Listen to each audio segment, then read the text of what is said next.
We are here at Boots and Hearts 2023 with Kylie Morgan. How are you? I'm so good. So happy to be here. I'm so glad you're here. First time on Canadian soil. Yes, first time ever. And the bar has been set considering it's main stage opening for Tim McGraw. So Yeah, here we are. at Boots and Hearts, like one of the biggest festivals in North America. And have you heard anything about Boots and Hearts prior to coming here? Yes, so it's been kind of on my bucket list because one of my very good friends is from Canada, and she has always said since I've known her, she's like, you got to play Boots and Hearts, you got to play Boots and Hearts. And it of Leah? course, no, Leah, love Okay. Leah. I was like, love her, but it's actually my friend Zoe, and she was supposed to come today. We had this whole thing set. And does then she live in Canada? She does live in Okay. Canada, so it was like a last minute thing. She couldn't come, so she's like, send Boots and Hearts my love.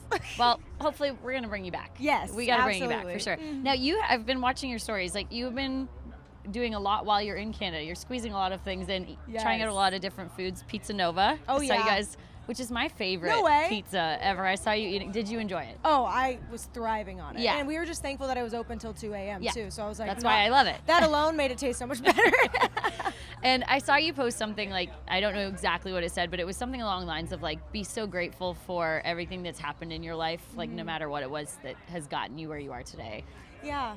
I've kind of been like trying to shift my mindset to be completely real and honest. I've realized like the more success that comes, the easier it is to lean on the business part of music business rather than the music part. And I've felt myself kind of straining towards the business part, and I'm trying to remember why I got back into music and more just focusing on the love for it and why I do it in the first place. Exactly. That's it. It's hard to do, but if you can maintain that, I feel like that's what brings you longevity in this world. And I also just feel like I think that a lot of people aren't super open about it. And as far as like mental health goes, as an artist, it's a very scary ride.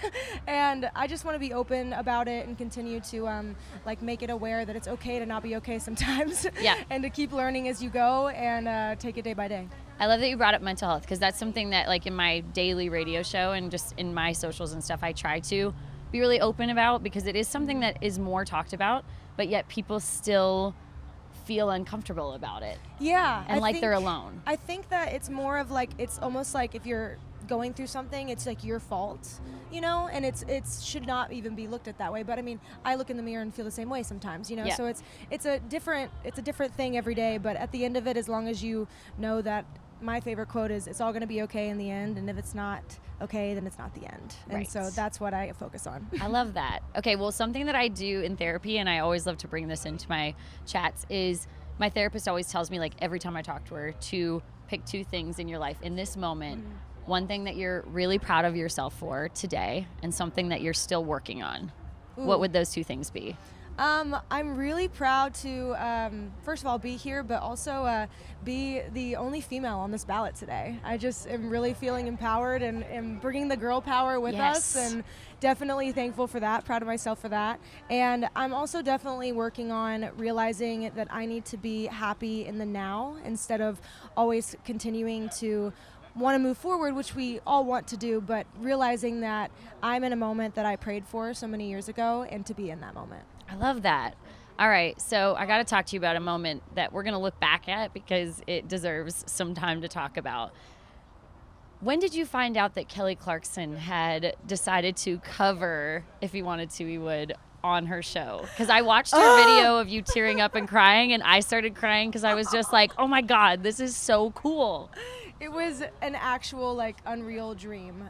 So we actually got the request for the licensing to be requested for the Kelly Clarkson show, like, forever ago. So then I was, like, excited then, but you know how this all works. You don't get excited until it happens. Well, it had been months and months later, and I never heard anything. You're like, so it's not going to happen. Yeah, I was just like, she probably just went with another song, and, you know, like, kind of, like, new thing happened. I get that. And so I kind of already talked myself out of it. And so I literally didn't find out until it came out.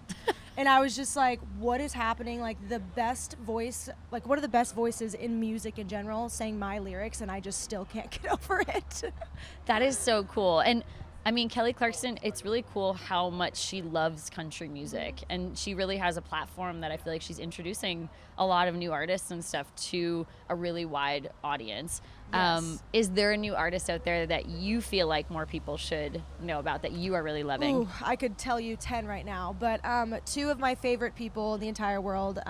Sam DeRosa is actually a pop artist. Okay. I call her the pop version of me. She lives in LA, I live in Nashville, so we're the best kind of roommates because I stay with her when I'm in LA. She love stays that. with me when she's in Nashville. Collab gonna happen? I'm sure eventually. Okay. She helped me write Bridesmaids, the song that I Okay. put out, and was actually one of my bridesmaids. So it was very That's on awesome. brand on that. And then there's this other girl that I just wrote a song with a couple days ago that's been one of my good friends over the years named Morgan Johnston, and Okay. she is incredible as well. Cool. So look them both up. You won't be sorry. All right, before we go, I just have to give you a little bit of trouble because your song, Sugar Daddy, the sugar, if you've listened to it, if not, you're going to go listen to it. And it will be stuck in your brain till the end of time in like the best way possible. But whenever I'm like driving or working out or walking, it's like the theme song playing in my head. Yes! That is like my favorite apology to make. Yeah. It's like, I'm so sorry. I'm it's like stuck mad in at you, your but head. I'm not mad at you. I love it. No, thank you so much. I It's- love that song too. It's got to be fun to play live. It's actually my favorite one to play You're live. playing it, right? Yes, okay, definitely cool. playing it. I'm going to take video for you guys so you Yes, can please. also have it stuck in your head. I love All it. right, so good to see you. So good to Kylie see Morgan you. at Boots and Hearts.